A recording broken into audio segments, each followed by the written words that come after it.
Masayang namumuhay sina Marco at Aliyah kasama ang kanilang mga anak.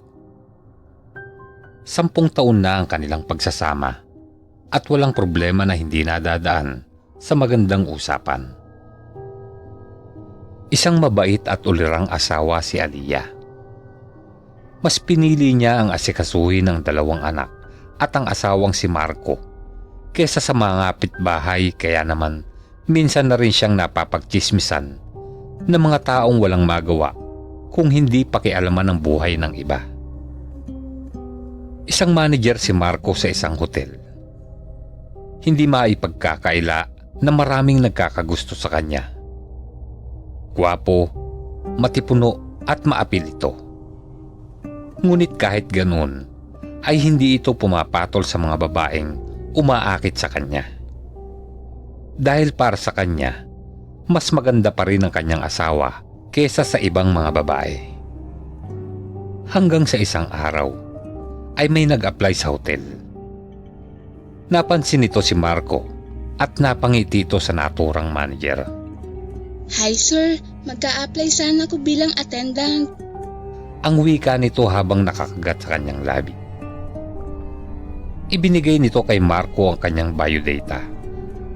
Ngunit hindi pa rin maalis ang kanyang paningin sa makisig na manager. Tumango na lamang si Marco matapos mabasa ang kanyang personal data. Tatawagan ka na lang namin, miss. Ang pangiting tugon ni Marco sa babae. Samantala, Mahal? Pagod ka ba? ang tanong ni Aliyah habang niyayakap ang asawa, nakagagaling lamang sa trabaho. Marahang siyang hinalikan ni Marco sa labi. Hindi na, mahal. Kasi andiyan ka na palagi naglalambing sa akin. Ang pangiti na tungturan sa asawa. Halika na. Sabay-sabay na tayong kakain. Naghihintay na sa mesa sina Ayesha at Norian. Tsak na gutom na rin ang 2 yon. Ang masayang pag-akay ni Aliyah sa asawa.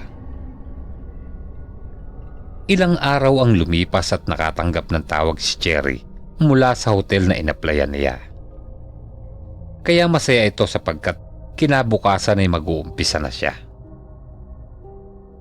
Kinaumagahan ay masayang pumasok si Cherry sa hotel kung saan siya magtatrabaho. Pagpasok pa lamang sa entrance ng hotel, ay bumungad na sa kanya ang poging manager na si Marco. Hindi niya mapigilan ang sarili na magkagusto sa naturang manager.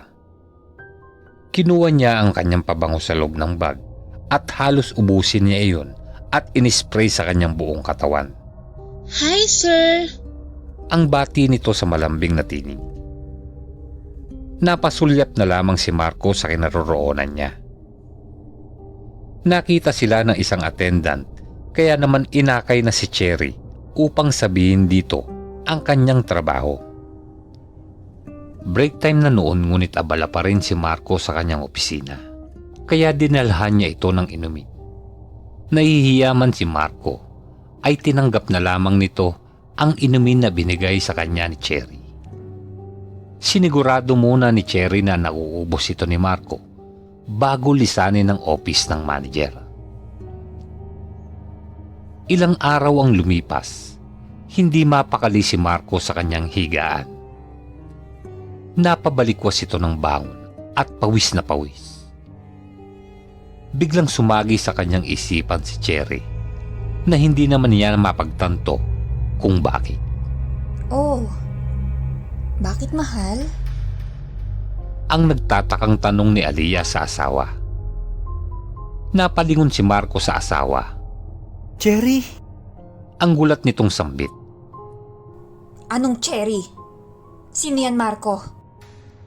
Ang galit na wika ni Aliyah. Wala, mahal. Namalikmata lang ako. Pagod lang siguro ito. Napagalitan ko kasi kahapon si Cherry, kaya siguro sumagi siya sa isip ko. Ang pagsisinungaling ni Marco kay Aliyah. Kinabukasan, hindi maipaliwanag ni Marco kung bakit sabik na sabik itong makita si Cherry. Nang pumasok na sa hotel ay agad nitong hinanap ang dalaga.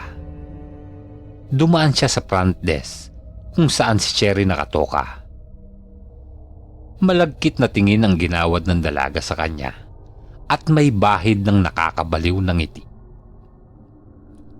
Nang mag-break time na, ay pumunta si Cherry sa kanyang opisina at kagaya ng kinagawian, sinigurado niyang mauubos ito ni Marco. Nahihiwagaan si Marco sa nangyayari sa kanyang sarili. Nang bigla na lamang siyang tumayo at siniil ng halik si Cherry na animoy uhaw na uhaw. Halos mabuwal na ang dalaga sa kanitatayuan nito. Napasandal sila sa dingding at pinagpatuloy ang kanilang paghahalikan. Hindi maipaliwanag ni Marco ang kanyang nararamdaman kay Cherry. Mukhang mababaliw siya kahit sandali lang na hindi niya makita si Cherry. Hanggang sa hindi na nakatiis si Marco. Nang uwian ay hinintay niya si Cherry sa labas ng hotel at sumunod ito sa apartment na inuuwian ng dalaga.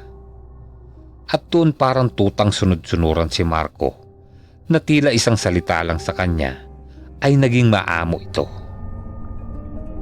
Nakalimutan ni Marco si Aliyah at ang kanyang mga anak. Naging masaya si Cherry sapagkat nakuha niya ang kanyang gusto na maangkin si Marco. May namagitan sa kanilang dalawa at nang dahil sa pagod ay nakatulog si Marco.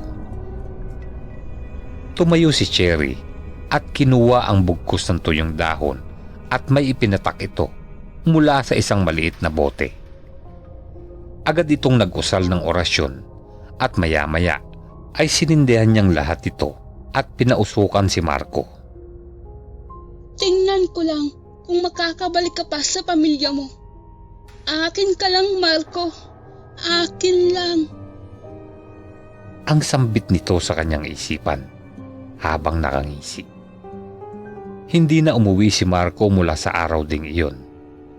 Palagi itong balisa kapag hindi niya nakikita si Cherry. Si Aliyah naman ay galit na sinugod si Marco sa hotel dahil ilang araw na itong hindi nakakauwi. At nang buksan nito ang pinto ng opisina ni Marco, ay bumungad sa kanyang harapan ang naghahalikang sina Marco at Cherry. Nanlaki ang mata ni Aliyah sa nasaksihan. Mga walang hiya kayo! Kaya pa hindi ka na umuwi ng bahay. Ang umiiyak na sigaw ni Aliyah. Sinugod nito ang dalawa, ngunit siya pa ang itinulak ni Marco. Pwede ba, Aliyah? Huwag ka mag-iskandalo. Mahal ko si Cherry. Tawarin mo ako, pero hindi na kita mahal. Ang wika ni Marco habang niyayakap si Cherry. Ako pa talaga nag-ieskandalo? Mga hayop! Pagbabayaran ninyo, itong panguwalang yan niyo sa akin. Galit na nilisan ni Aliyah ang hotel. Umiiyak na noon ang dalawang mga anak nila Marco at Aliyah sapagkat namimiss na nito ang kanilang ama. May nakapagturo kung saan nakatira ang ama, kaya agad itong pinuntahan ni Norian at Ayesha. Kumatok sila sa pinto at bumungad sa kanila ay si Cherry na nakataas pa ang isang kilay. Anong ginagawa niyo dito, Abel? Ang mataray nitong tanong. Pwede ko po bang makausap si Papa? Ang paiyak na tugon ni Norian. Hindi na babalik ang papa ninyo sa inyo. Akin na siya. Akin lang.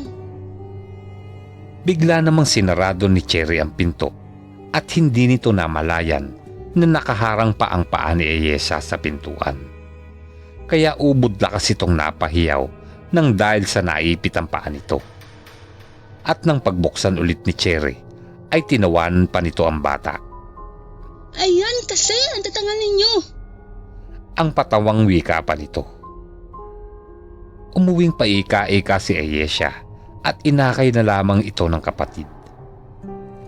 Nang malaman ni Aliyah ang ginawa ni Cherry sa mga anak, ay agad itong nagalit.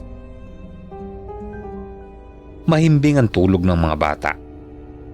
Bumaba si Aliyah sa bodega at kinuha nito ang libro na naglalaman ng mga orasyon.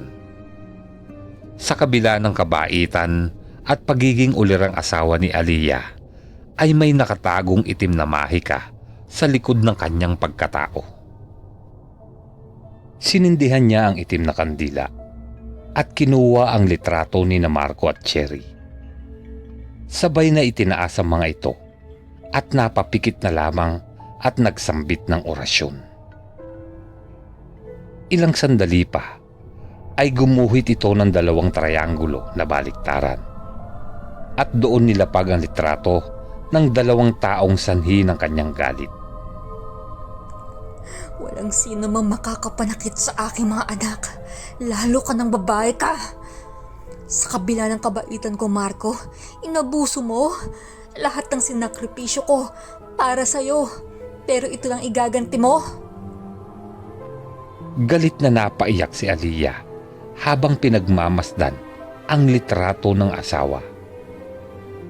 Maya-maya ay kinuha pa nito ang sinindihang kandila at pinatulo roon sa dalawang litrato na nasa ibabaw ng lamesa.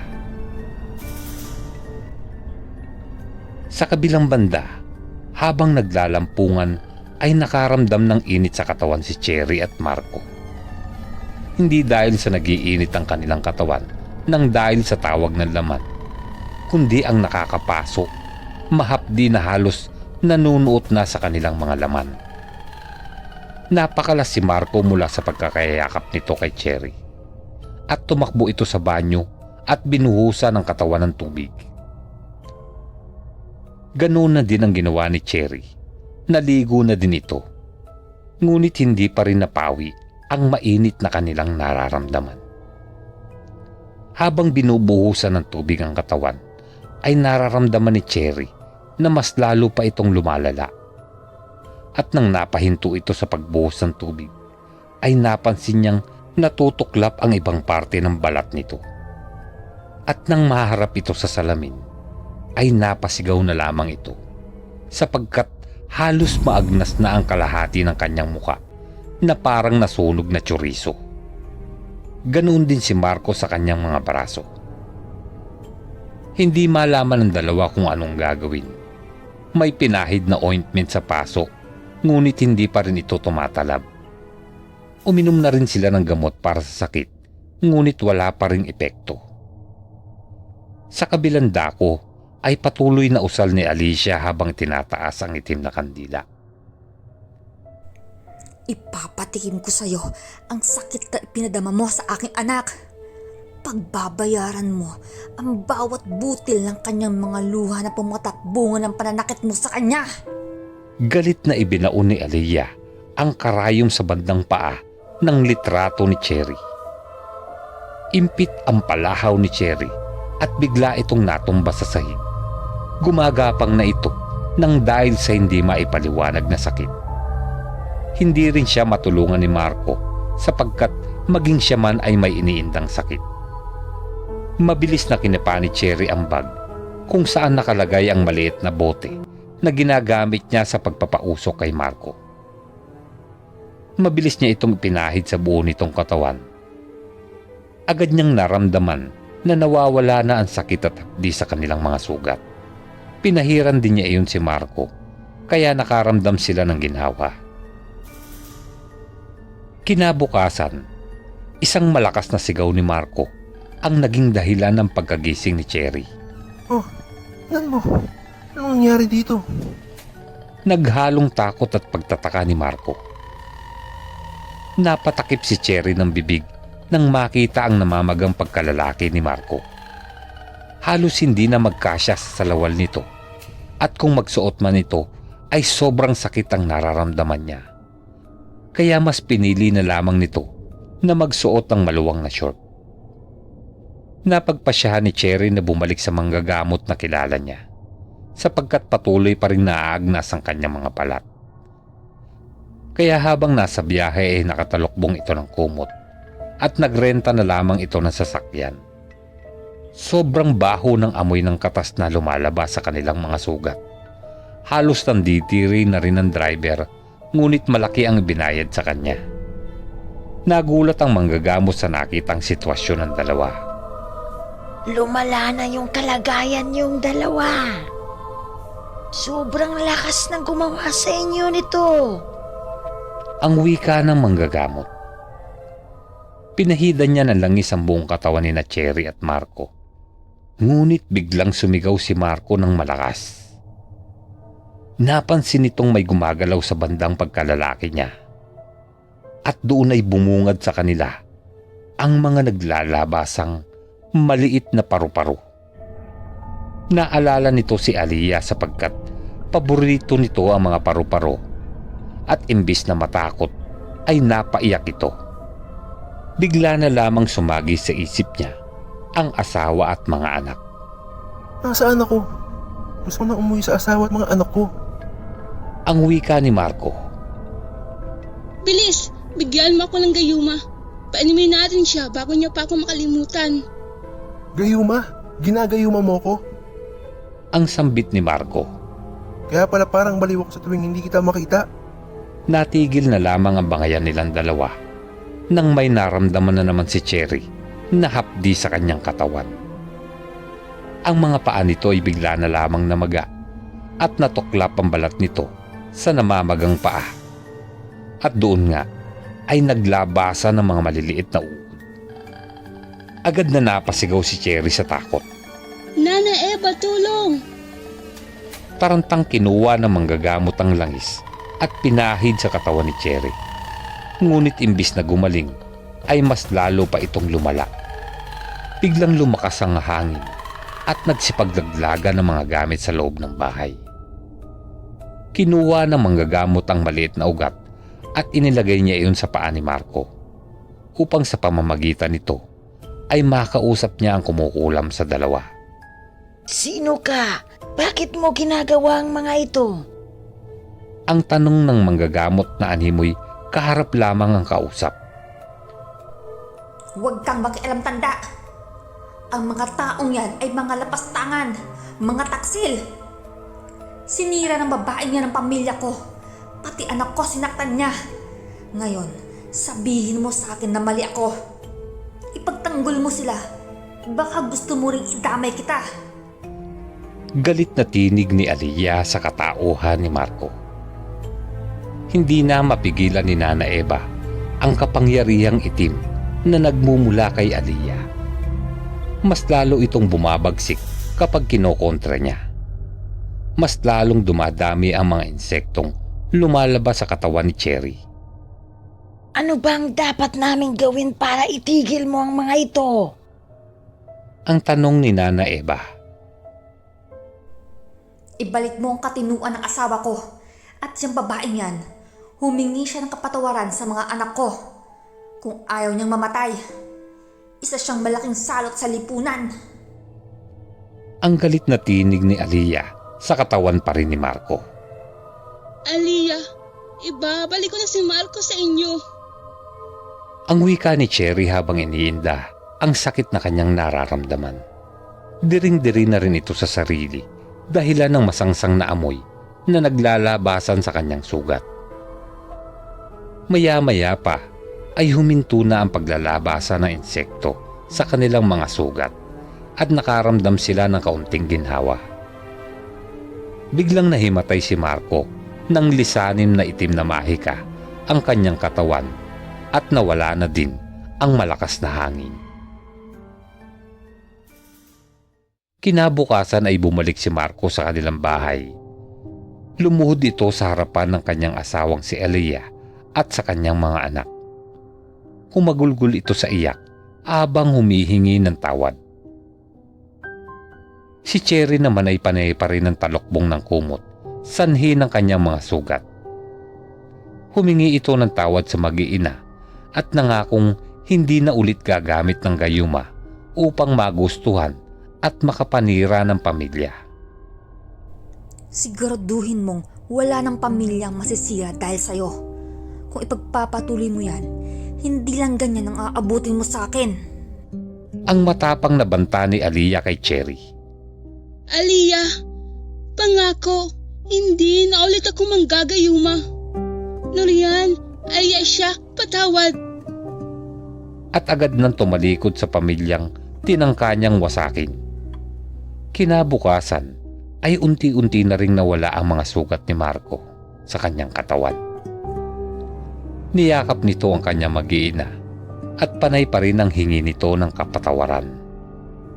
Samantala, napaiyak na lamang si Cherry nang makita ang muka sa salamin na bumabalik na ito sa kanyang dating anyo.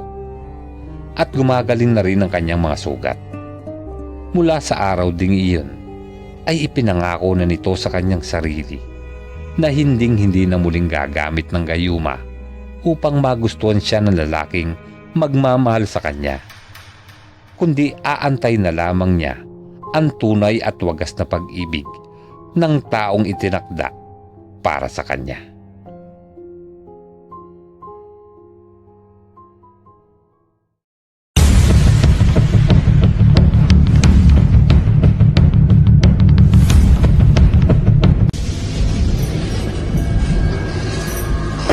Pinoy Kilabot Story.